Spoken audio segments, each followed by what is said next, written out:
Jangan seketika, oh ini maulid bid'ah, Masya Allah. Antum tuh bid'ah dari kepala sampai kaki. Ya. Saya luar biasa kesal. Kadang ada orang bikin perbandingan begini. Maulid Nabi, maulid.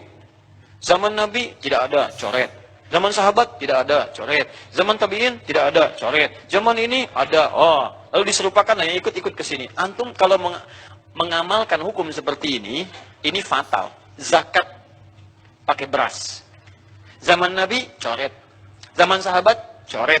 Ya, zaman tabi'in, coret. Zaman ulama, coret. Zaman antum, ada bid'ah antum. Cara menyimpulkan hukum bukan seperti ini.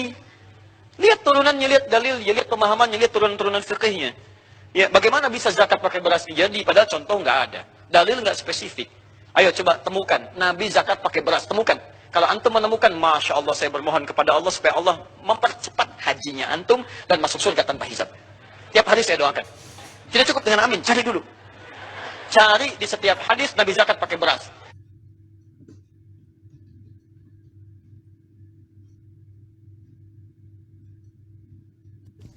Nah, kita mulai bahasan kita ya.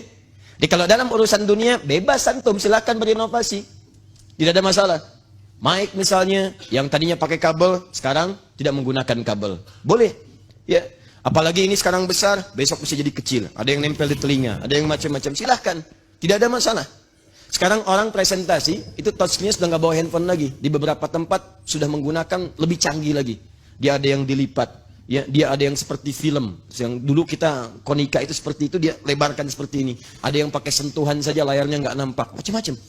Itu nggak ada masalah urusan dunia. Tapi dalam urusan syariat, kata Nabi, jika ada seseorang mengada-ngadakan sesuatu dalam perkara syariat yang tidak ada dalil, tunjuk, dan atau, kalimat ini mesti muncul, dan atau contohnya. Awas, awas. Saya tuliskan ini pertama, saya garis bawahi. Dan saya katakan dari sekarang, dan tolong jangan dihapus yang ini ya.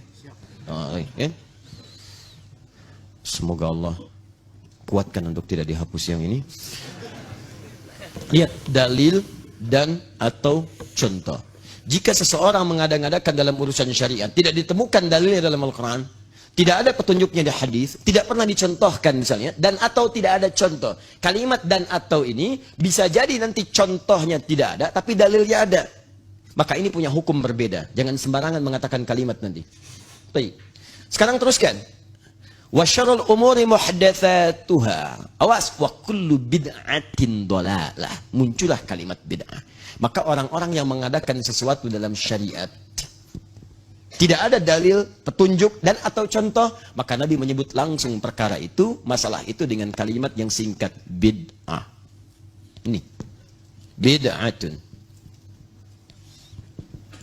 Wa kullu bid'atin dhalalah. Dan setiap yang bid'ah dalam urusan syariat, itu berpotensi menghadirkan kesesatan. Sesat. Ini poinnya. Paham sampai sini? Halo? Paham? Baik. Jadi kalau kita kemudian ingin pahami apa itu bid'ah dalam pengertian syariat, maka Nabi memberikan definisi. Kata beliau, segala hal yang diada-adakan dalam urusan syariat, ditarik dalam nuansa syariat, padahal tidak ada dalil, tidak ada petunjuk, dan atau contoh sebelumnya. Mengerti sampai sini? Baik. Kalau dipahami, maka lihat konsekuensinya. Pertama, kullu bid'atin dhalalah.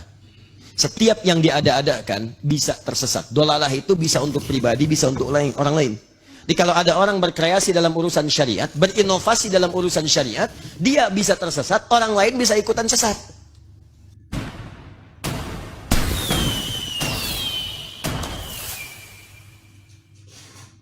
Itu pertama, Nabi sendiri menyikapi hari kelahirannya dengan berpuasa di hari Senin. Das ya? Ini bagi Nabi sendiri pribadinya. Nanti jadi hukum untuk kita. Maaf, saya akan tafsirkan lebih luas karena ini jadi hukum-hukum turunan. Ketika Nabi puasa di hari Senin, ditanya, "Ya Rasulullah, kenapa engkau puasa?" Kata Nabi, "Dzaka yauma wulidtu." Bima makna? Ini adalah hari aku dilahirkan.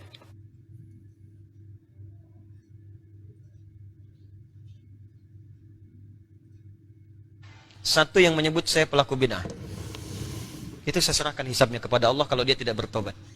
Karena itu berat di hadapan Allah. Karena pelaku bid'ah tidak akan berjumpa dengan Rasulullah SAW. Saya mimpi sudah ketemu. Dan banyak dimimpikan orang bertemu dengan Rasulullah. Lalu Anda menyebut saya pelaku bid'ah.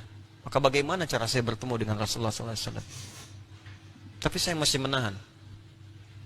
Kalau Anda masih bertobat, selesai urusan saya. Tapi kalau tidak, saya serahkan hukumnya sama Allah. Saya nggak mau bilang apa-apa.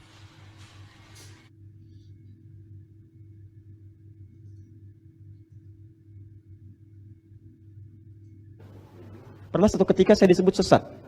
Wong sesat. Apa? Pernah satu ketika saya disebut sesat. Wong sesat. Apa? Pernah satu ketika saya disebut sesat. Wong sesat.